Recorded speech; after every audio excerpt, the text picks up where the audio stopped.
മലപ്പുറത്ത് അതിഥി സംസ്ഥാന തൊഴിലാളികളുടെ നേതൃത്വത്തിൽ പെൺവാണിഭ സംഘങ്ങൾ സജീവം. കുറ്റിപ്പുറത്തെ സ്വകാര്യ ഹോട്ടൽ കേന്ദ്രീകരിച്ച് വലിയ രീതിയിൽ പെൺവാണിഭം നടത്തുന്ന സംഘത്തെ റിപ്പോർട്ടർ കണ്ടെത്തി. ജോലി വാഗ്ദാനം ചെയ്ത് സ്ത്രീകളെ കേരളത്തിലെത്തിച്ചാണ് നഗരമധ്യത്തിൽ ഈ സെക്സ് റാക്കറ്റ് സംഘം പ്രവർത്തിക്കുന്നത്. Reporter exclusive. അതിഥി സംസ്ഥാന തൊഴിലാളികളുടെ നേതൃത്വത്തിൽ ചതിയിൽപ്പെടുത്തി പണം തട്ടുന്ന കേസ് മലപ്പുറം ജില്ലയിൽ വർദ്ധിച്ച സാഹചര്യത്തിൽ ഇതുമായി ബന്ധപ്പെട്ട് റിപ്പോർട്ടർ നടത്തിയ അന്വേഷണമാണ് പെൺവാണിഭ സംഘങ്ങളിലേക്ക് എത്തിച്ചത്. മലപ്പുറം ജില്ലയിലെ കുറ്റിപ്പുറവും എടപ്പാളും വളാഞ്ചേരിയും കേന്ദ്രീകരിച്ച് ഇത്തരം സംഘങ്ങൾ പ്രവർത്തിക്കുന്നതായി റിപ്പോർട്ടറിന് വിവരം ലഭിച്ചു. ബംഗാൾ സ്വദേശിയായ സൊയ്ദുൽ എന്ന് പറയുന്ന യുവാവാണ് ഇതിന്റെ പ്രധാനപ്പെട്ട ഇടനിലക്കാരനെന്നും വിവരം ലഭിച്ചു. അങ്ങനെ സൊയ്ദുലിനോട് ഞങ്ങൾ സംസാരിച്ചു.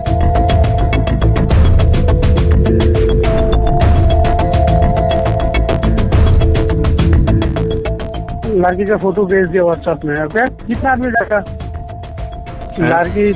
लड़की आपका है, सुपर लड़की.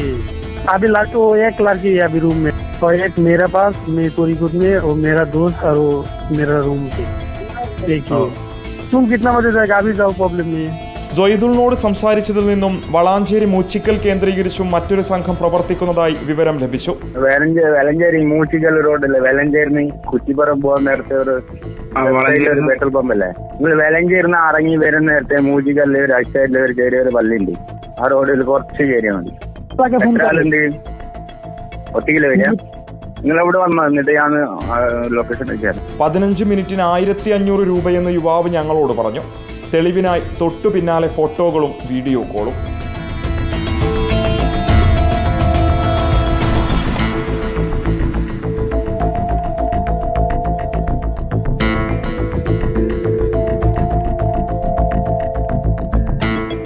സൊയ്ദുൽ പറഞ്ഞതനുസരിച്ച് തൊട്ടടുത്ത ദിവസം ഞങ്ങൾ കുറ്റിപ്പുറത്തെത്തി.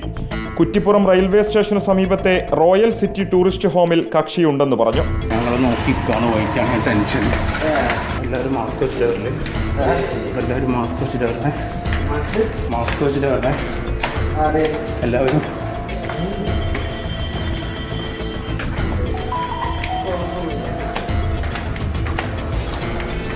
ലോഡ്ജിലോട്ട് കയറിയപ്പോൾ തന്നെ ഓട്ടോയിൽ മറ്റൊരു സംഘം മറ്റെവിടേക്കോ പോകുന്നത് കണ്ടു.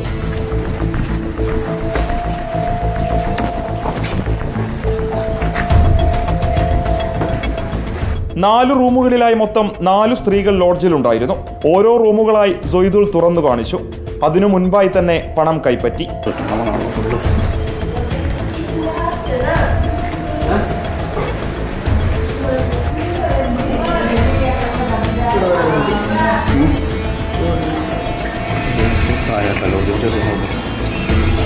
അതിന് ഇഷ്ടം ചെറുപ്പം.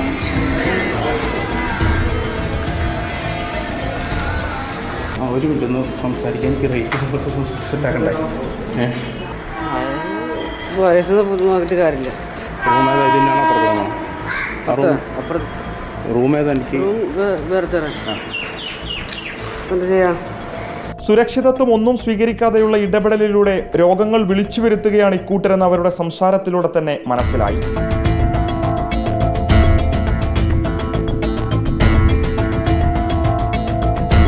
കൂലിപ്പണിക്കായി വർഷങ്ങൾക്ക് മുൻപാണ് സൊയ്ദുൽ ഉൾപ്പെടുന്ന സംഘം കേരളത്തിലെത്തിയത്. ഇപ്പോൾ അത്യാവശ്യം മലയാളം സംസാരിക്കാൻ അറിയാം. പെൺവാണിഭത്തിലൂടെ നല്ല വരുമാനം ലഭിക്കാൻ തുടങ്ങിയതോടെ കൂലിപ്പണി അവസാനിപ്പിച്ചത് ജീവിതമാർഗമാക്കി. മലയാളികളാണ് ഏറ്റവും അധികം ഇവിടെ വരാറുള്ളതെന്ന് ആവർത്തിച്ചു പറയുന്ന സൊയ്ദുലിനോട് പിന്നീട് വരാമെന്ന് പറഞ്ഞ് ഞങ്ങൾ അവിടെ നിന്നും മടങ്ങി. റിപ്പോർട്ടർ, തിരൂർ. പ്രിയപ്പെട്ടവരെ, അതിഥി തൊഴിലാളികൾ നമ്മുടെ നാട്ടിലെത്തി പണിയെടുക്കുക മാത്രമല്ല, പുതിയ ബിസിനസ്സുകളൊക്കെ തുടങ്ങിയിട്ടുണ്ട് കേട്ടോ. കുറ്റിപ്പുറത്തു നിന്നാണ് ഈ ദൃശ്യങ്ങൾ പ്രേക്ഷകരിലേക്ക് നമ്മൾ എത്തിച്ചത്. ഇത് യഥാർത്ഥത്തിൽ ഒരു ശരാശരി പെൺവാണിഭ സംഘത്തിന്റെ വാർത്തയല്ല. ഞങ്ങൾ അന്വേഷിച്ചു പോയപ്പോൾ ആ വാർത്തയിൽ മറ്റു ചില ഗൗരവമേറിയ വിഷയങ്ങളുണ്ട് എന്ന് മനസ്സിലാക്കി. അതിനെ തുടർന്നാണ് നമ്മൾ ഈ വാർത്തയ്ക്കൊപ്പം നിന്നതും ഈ വാർത്ത പ്രേക്ഷകരിലേക്ക് എത്തിച്ചതും.